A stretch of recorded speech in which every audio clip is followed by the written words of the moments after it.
What is going on, gunfighters? I thought I would talk with you guys and be honest about some phases that I have been through over, let's say, 25 years of being kind of really into shooting and being really passionate about it, and different phases I've went through. It might shock some of you. I even went through a Glock phase. I was so young. Anyway, different phases that I've been through. Maybe it will help you. We'll talk about that today on Gunfighter Life. Welcome to the podcast where we talk about guns, gunfighting, tactics, ballistics, the right way, with Almighty God at the center, Judeo-Christian values, and real-world first-hand experience. Blessed be the Lord my rock, who trains my hands for war and fingers for battle. Bio in the show notes. All right, let's get into it. When I first got into shooting and hunting, as you might imagine, I had what I had. Or I had what I was given. One of my uncles gave me, and I don't ever remember him being into guns or hunting. I think he just randomly had it and knew that I liked guns, and gave my other uncle this old beat up Mossberg 410 that had to be repaired to even work. And he gave it to my other uncle fixed it, gave it to me. I hunted a ton with that old, beat up, ragged, even when I first got it, bolt action 410 shotgun. And I really liked it. I had a great time with it. It wasn't so much about the gun, it was about being out in nature and, being able to put food on the table. Even at a young age, what was I, 12? Being able to run around the woods. Before that, I had things, predating. I would be able to shoot other people's 22s. I would be able to, I had a BB gun long before that, running around. Bow and arrow, but that was my first legit firearm that was mine. And at that young age, I could run around and put meat on the table, and that was really rewarding to me, just being out in nature and putting food on the table. It wasn't so much about the gun. I had what I had. When I started working, was I maybe 14-ish, I would save up, and some of the first big purchases I ever made were firearms. I would have my mom go down, because I was too young to actually buy a firearm, so she would buy it for the money, and things like a 10-22. I guess back then, thinking about it, it was more about a basic battery that I could do the most with. I was also getting into competition shooting at that time, which I'm still into today. Thankfully, that was not a phase. But I did get into, I guess this would be a very early phase. Let's call it Magnum-itis, or my Magnum phase. I wanted a good deer rifle, right? I love deer hunting. I had taken many deer at this point. I don't know about many. I had taken quite a few deer at this point. I was still in high school when I had saved up. I had a fairly decent job as a lifeguard, made decent money. As you know, in high school, you don't have a lot of bills. So I was able to save up some money, and what I wanted, I would sit there on, my lifeguard chair, probably times when I wasn't supposed to, like in school, and just study ballistics, think about ballistics. And I'm looking at all these ballistics charts. I had it in my mind that what I really needed was a 7mm Remington Magnum. It's a fine cartridge. I lived in the backwoods and swamps of coastal southern Virginia, and far south, not connected to the main part of Maryland and Virginia, the eastern shore. That's where I lived. Thick swamp. I was poor. Being the son of a single teenage mom, a bastard son, in such a location where it's all about who you know, I wasn't really well connected to have many private land permissions, as you might imagine. So I hunted places a lot of people didn't want to hunt, like swamps and marshes and nasty places. So why I thought I needed a super flat shooting, super heavy hitting 7mm Remington Magnum to hunt whitetail deer on the East Coast, especially the southern swamps, I don't know. But again, we're getting into phases here. I thought that I needed this Magnum. I saved up and I got it. It was a good gun. It was one of those old canoe paddle stock Remington 77s, stainless steel, beautiful rifle. Deer were not nearly as abundant back then as they are now. I think you might have gotten a deer tag or something. I don't remember why, but my buddy and I were hunting together, and I already took my deer. I honestly don't remember. For some reason, I let him use my rifle. We were sitting together in the stand, and he shot a deer with that thing. It's probably 75 yards away. Did not need a 7mm Remington mag. I practiced with that thing a little bit. I joined the Marine Corps shortly thereafter, so I never did get a deer with that gun, ever. I let my buddy use it while I was shipping off because I knew I was going to war, right? I joined pre-9/11, but then 9/11 happened, and I figured I'm going to war. Told my best friend at the time, hold on to this rifle. Oh, he had it in his truck, and somebody broke into his truck and stole it. So I never actually got to shoot a deer with that rifle. But I learned a few things buying that rifle. I didn't need a Magnum. That Magnum, I liked to shoot. One, Magnums are expensive to shoot. Two, for most things, you don't need a Magnum. I would have been wiser going at the time with a 308 or even a 30-30. Something that would have been more pleasant, more fun to shoot. Something that would have been more affordable to shoot. Would have killed deer just as dead. The fact that it dropped a few inches less at 300 yards was really inconsequential to me because I was living on the East Coast and I don't think I'd ever shot a deer past 100 yards. So that was my Magnum phase. And that kind of cured me of that. Again, I like to shoot. And I can shoot a Magnum, sure. But I don't enjoy shooting a Magnum, let's say 50 rounds in a day. I don't know many people that do. And now this is not dogging on you. If you love your Magnum, if you just love your 300 Win Mag or your 7mm Rem Mag for a white-tailed deer on the East Coast, go for it. But if you're being honest, you don't need it. And I think most people are better served if they just practice more with a common caliber. And this is a lot of hunters, right? I was a guide. I know this is a lot of hunters. They get their rifle and they're like, I want the more power, I get it. I did when I was a teenager. I want the more power. And a lot of those guys, they'll get their gun and they'll sight it in and they'll shoot 1 or 2 shots a year. And then whatever shot it is, 1 or 2 on their deer. And if that's you, that's fine. But that's not me. I like to shoot a lot. I like to train a lot. I like to practice a lot. I even like to dry fire a lot. Magnums don't lend themselves well to good marksmanship. They just don't. Not in a weight of rifle that you're going to want to carry a field. Again, not dogging on you. If you want a 300 Win Mag and you live on the East Coast, go for it. But that was one of my early phases. Call it Magnum-itis. All about those ballistics. This bullet drops another 2 inches, so it's inferior to this round. Get all wrapped around the axle about that stuff. Now let's move into one that might shock many of you. The Glock phase. I was a Marine. I served in the Marine Corps in the infantry. The vast majority of infantry guys don't get issued a handgun. I did. I was a specialized infantry. I was an assaultman, an MOS that no longer exists. I was a specialized infantry who dealt with demolitions, taking out enemy bunkers, enemy vehicles, enemy infrastructure, destroying threat weapons, things like that. Attached to, regular infantry riflemen, but using explosives, demolitions, rocket launchers. That's what an assaultman did. So I got to shoot a handgun. Marines are great riflemen. Marines are not great at training handgun shooters. They're just not. It's kind of alarming, the lack of handgun training that I had and carrying a handgun in combat. So back then we were issued Berettas, and I was really, really bad with a handgun. I know this because I'll get into it later in a story, but I just thought the Berettas are bad because a lot of people talked trash on the Berettas. Well, there was nothing wrong with the Beretta. It was a good gun. Well, when I got out and went to work for L.A.P.D, I kind of got drawn back into the Magnum-itis thing again with the 40. Like, the 40 is good. The 45 must be better. And I thought the Glocks were where it's at. They were way cool. It's what L.A.P.D carried. Everybody knew the Glocks were awesome. I had gotten a lot more training by that time, going through the police academy, which at the time was the longest in the country, 8 months, and quite a bit of handgun training compared to most departments, which still is very poor, but more than most police officers. So I thought I knew what I was doing, right?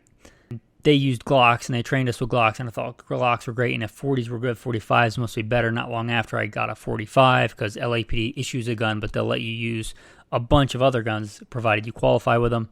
45 Glock, and I had a couple of those. Glock 21, Glock 21C, about the Glock. And then I went to my first competition, and I got spanked. I got disqualified. My first practical handgun competition. I had been doing rifle competitions for a long time. In fact, I had gold medaled before I joined the Marine Corps. But here's a a thing I've seen to be true, not just in myself, but in many others. You can be a fantastic rifle shooter and be horrible with a pistol. If you're a good pistol shooter, you'll generally be a pretty good rifle shooter.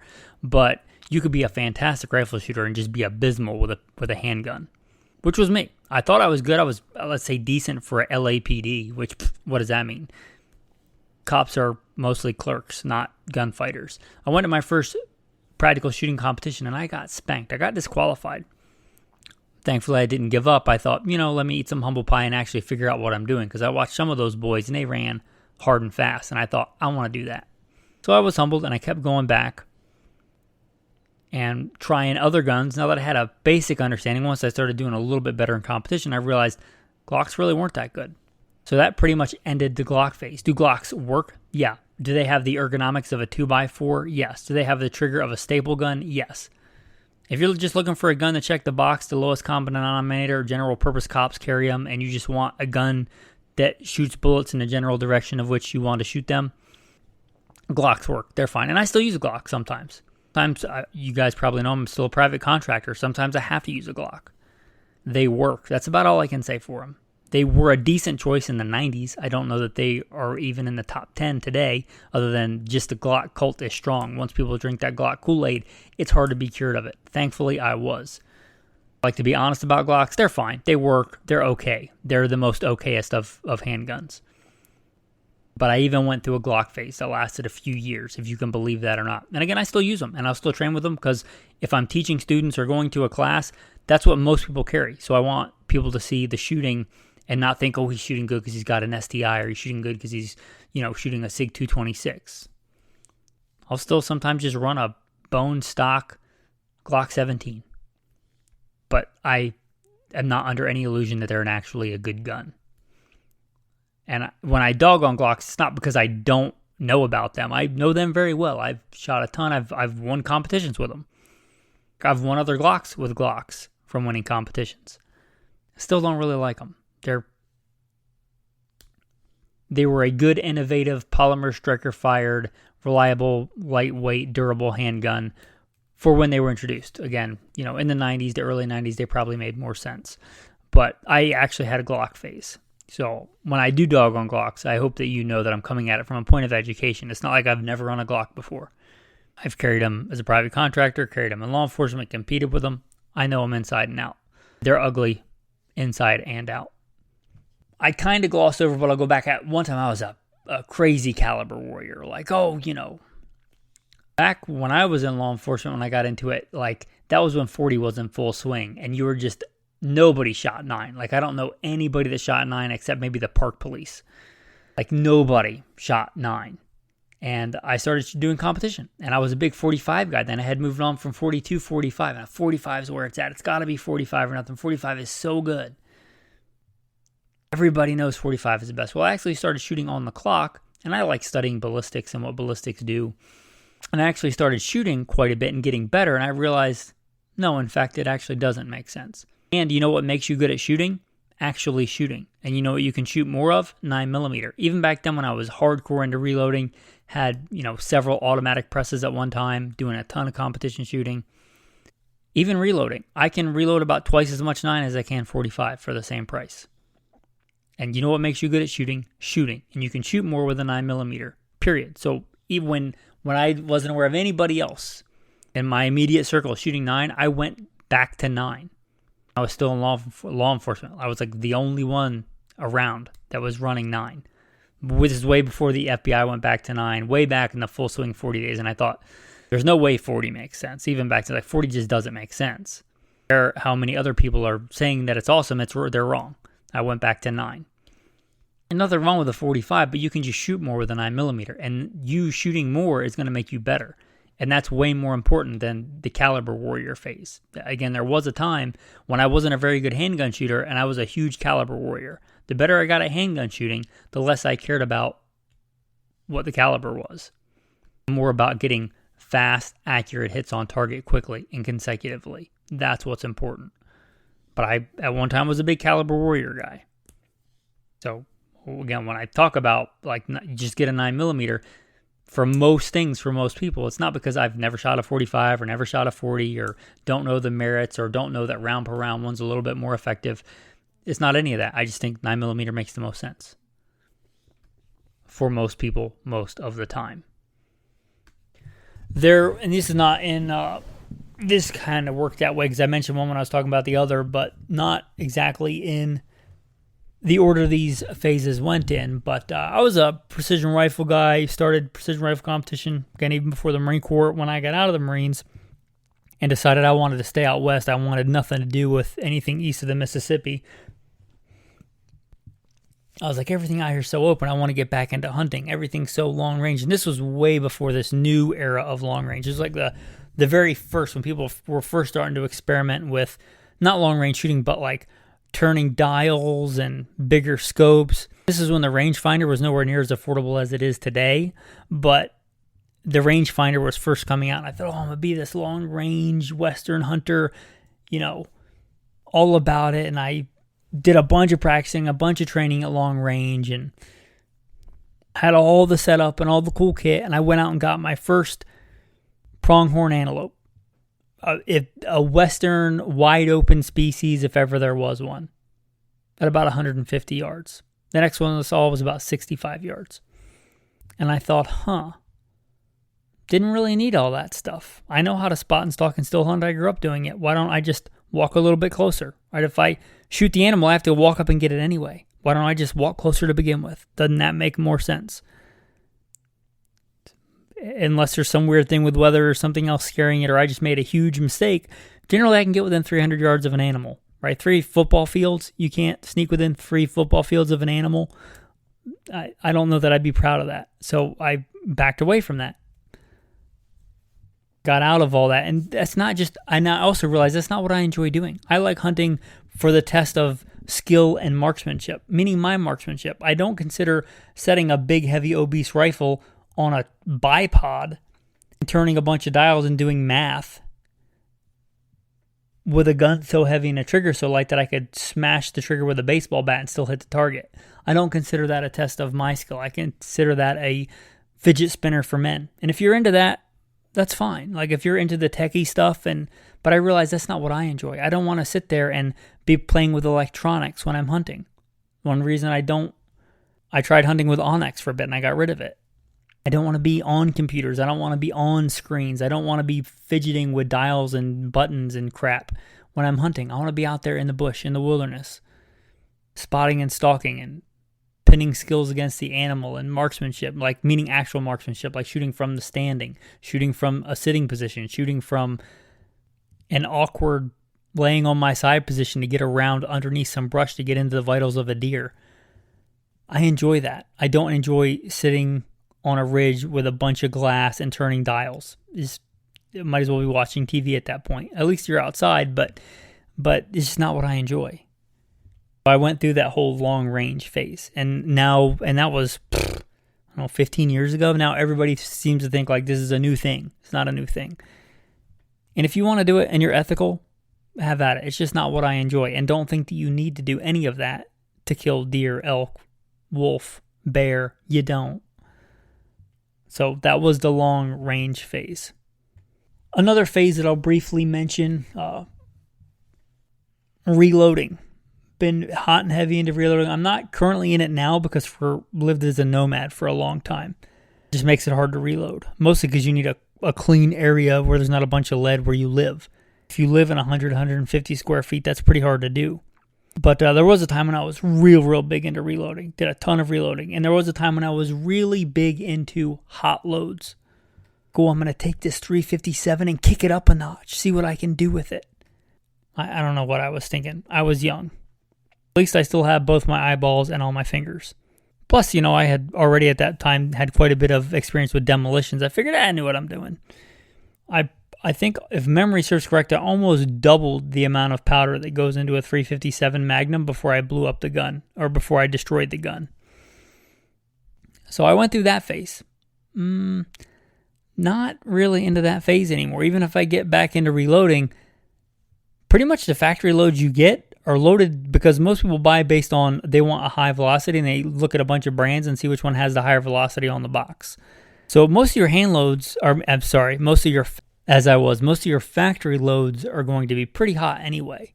If you want more power, just get a bigger caliber, right? Don't try and hot load your 357. Just get a 44 Magnum. You don't need to hot load your 30-06. Your 30-06 will already kill anything on the planet. Just load it to the normal published data. Now, there are some things that are specifically just fine to hot load for, like 4570. As much as people think that's a powerhouse, like the original loads or many of the factory loads, they're pretty anemic. They're at like 14,000 or 18,000 PSI. Right? Yeah, if you know when you stay within the published data and it gives you data for higher loads in, let's say, a Marlin, yeah, load within that data. I would not consider that crazy hot rod loading, but just a cautionary tale. There's already probably a caliber that does that. So if you think you're going to get this one caliber and load it up super hot and it's going to do everything, it's not. That's why other calibers exist. So my advice is a more balanced approach. There are some pretty cool things you can do with reloading, right? You can make some specialty loads that just, they don't really exist unless you create them. And that's great. But I would caution you on going off the rails. Can many modern guns handle a lot higher pressure than the SAMI spec on that cartridge? Yeah, and I'm not going to lie to you, many of them can, but you're still probably going to wear out the gun sooner, break parts sooner, strip out your rifling earlier. You know, many just have a more well-balanced approach. Get an appropriate caliber for the game, and you probably don't need the extra power. So that's just kind of my advice. You do what you want. I went through that phase, so I certainly wouldn't criticize anybody for shoving an extra 100% more powder in a cartridge it wasn't designed for. I've done it. Again, thankfully I still have both my eyes and my fingers. But that's also a phase that I went through, if I'm being honest with you. I don't condone it. Just some phases. But I think looking back on it now that I am in my 40s and being through those phases, and I'll probably go through some more, but I have a more, I would say, balanced, healthy approach to shooting and training and competition. There were times when I would work a grave shift as a cop, work all night, and then drive several hours or carpool several hours to another state without sleep and shoot a shooting competition, a very fast-paced, like USPSA competition. And to be fair, sometimes I would win. Most of the time, once I got good, I would win. I had no business doing that, right? I should have done something different. I should have taken more time off or something. That I was really hardcore into it. I think I've got a more well-balanced approach now. When it comes to hunting, I think I have a more well-balanced approach. Not saying there's never a time for a Magnum. I actually would really like to get a 257 Weatherby Magnum because I like to spot and stalk and still hunt. And I like the characteristics that brings. But it's a small Magnum, but it's still a Magnum. Also hunting things like elk, right? I don't think I need a 7mm Rem Mag to hunt deer. Again, I think it's a more well-balanced, more well-rounded approach. And that just goes with many things in life, right? I think it's just part of being mature. But a big reason I do the podcast is a lot of people have gun podcasts and gun content. Not everybody has real-world first-hand experience. I've been blessed to have quite a bit in a wide variety of different aspects of the gun arena, from guiding, big game hunting, small game hunting, military, law enforcement, competitive shooting, reloading. I got a bunch of experience, and that's not because I'm special. It's because God chose to save me and have mercy on me. I could have died in the sands of Iraq when I was 19 years old. But since I've been blessed with that experience, I try and pass it on. So take what applies to you and leave the rest. But hopefully this episode was helpful for some people out there, maybe struggling with a phase they're going through. You're not alone, brother. Down the Glock. You don't need to drink the Kool-Aid. There are other handguns. I'm here for you. Anyway, just thought I would throw this episode out there. Maybe it'll do well. Hopefully it helps somebody. I appreciate you guys, and have a blessed day.